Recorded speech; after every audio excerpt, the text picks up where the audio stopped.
Hello friends, ఈరోజు మా ఇంట్లో మైసూర్ రసం చేసుకుంటున్నాను. దీనికి నీళ్ళల్లో టమాటాలను ఉడికించుకుంటున్నాను. ఇవి బాగా ఉడకాలి.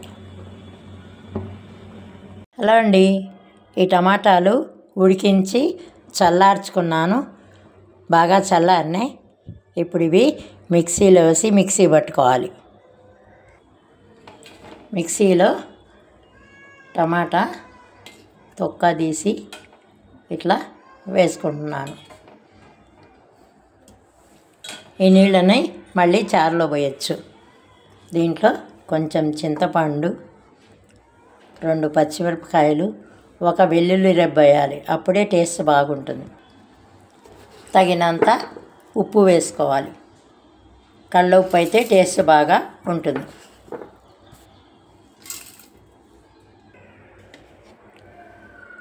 మిక్సీ పట్టుకున్నాను.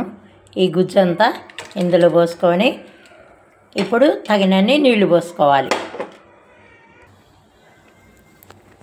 ఇందులో తగినన్ని నీళ్లు పోసుకొని ఇందులో కొంచెం కొత్తిమీర, కరివేపాకు వేసుకోవాలి.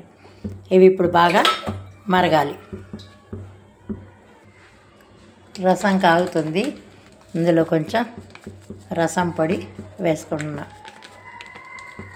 ఇంట్లో తయారు చేసిన పొడి అయితే ఇంకా బాగుంటుంది. ప్రజెంట్ లేదు ఫ్రెండ్స్, నెక్స్ట్ వీడియోలో అది కూడా చూపిస్తాను.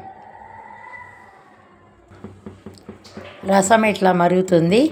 ఇందులో 1 పెద్ద చెంచాడు శనగపిండి తీసుకొని నీళ్ళల్లో కలిపి ఉండలు లేకుండా ఇందులో పోసుకోవాలి.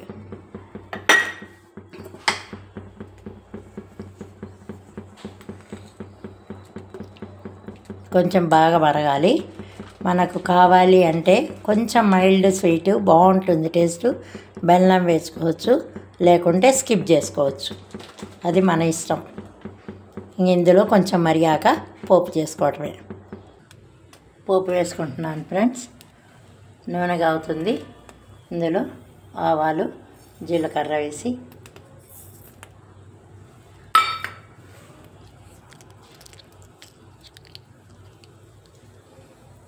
చిట్పట్లు ఆడాక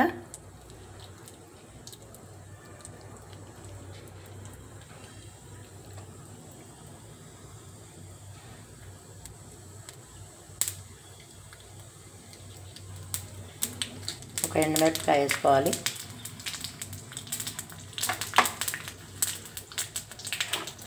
ఇది మాడితే బాగుండదు.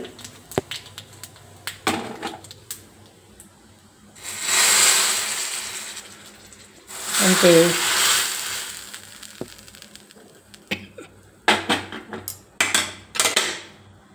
మైసూర్ రసం రెడీ.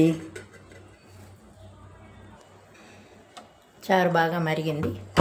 బంద్ చేస్తున్నాను. ఇందులో ఫైనల్గా కొంచెం కొత్తిమీర వేసుకుంటే బాగుంటుంది.